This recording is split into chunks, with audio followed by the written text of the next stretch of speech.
मरना कबूल होना। हाँ अल्लाह जा सही गल। खोता कटिंग करा के सड़क ते शीशे भन्नी आउंदे। मैं एक मुंडे नूं वेखिया उहने कन्नां 'च मुरकियां पाईयां ते आंदा मौलवी जी गड्डी रखो। मैं पहलों अपनी बूथी वेखी, आंदा ओहो ये तो मौलवी नेट वाला। जिन्ना कदी मौलवी नहीं सुने टिकटॉक ते भी सुनदियां। हाँ सच्ची गल क्यों जी उमर साहब। ते अल्लाह जानदा साडा ते पैगाम इंज ही पहुंचता रहना है क्यों भी पैंट शर्ट। हाँ विआह करा दो। बोलो मुंडियो की करा दो। जिन्हां दा विआह नहीं होया हाथ खड़े करो। हाँ जरा करो ताली दुआ करा। जे रंडे ने वो भी कर लो, रंडे ने वो भी कर लो, छड़े भी कर लो। मैं दिहाड़ी तकरीब पे करा। मैं कहा जिन्हें लाहौर नहीं वेख्या जम्या नहीं। एक बाबा मेरी गड्डी च बह गया। मैं बाबा खैर आंदा मैं जामा वा। आंदा मैं लाहौर वेखा वा।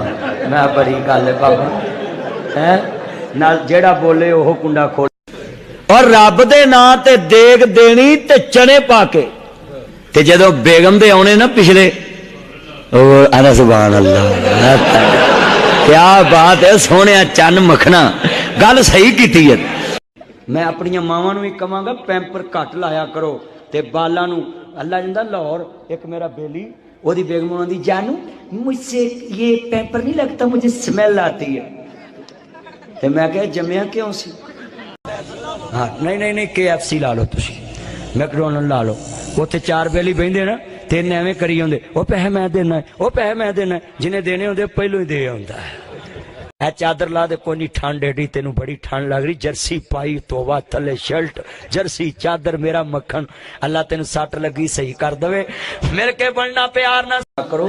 आ जेड़े टिकटॉक ते कुड़ियां मुंडे मैनू सुनदे ना तुसीं इन्हां नूं कुछ ना क्या करो बड़े चंगे ने।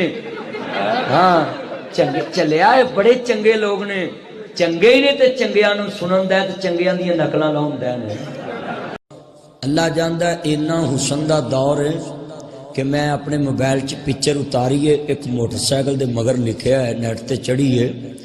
उन्हें लड़की मगर भाई है ते आंदा वेखी जा पर छेड़ी ना। पर इत्थे कुड़ी नूं वेखना हुण ते कुड़ी ब्यूटी पार्लर च हुंदी। बोलो सही सारी उम्र मेकअप ही ओदा पूरा करते रहना।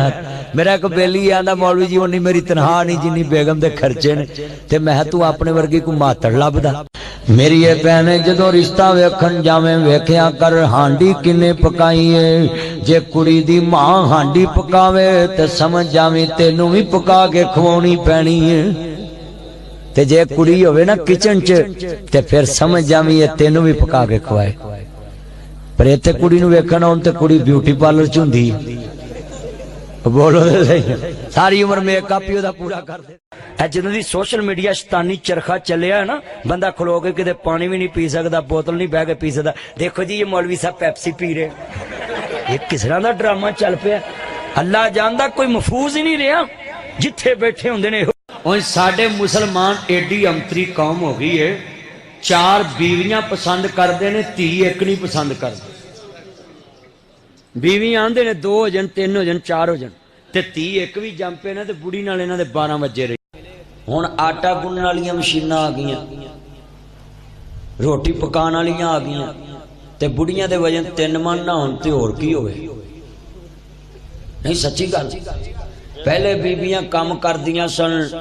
हाजी उन्होंने धी का हिस्सा नहीं दिता। मौलवियां दा बस मसीत ते पखे लवा दो चौधरी नहीं बख्शे ही ने। हाँ अल्लाह जाना सच्ची गल। मौलवी 10 पखियां च हाजी होनी बख्शाए हुंदे ने ते हाजी भावें कवर च बां बां करदा होवे।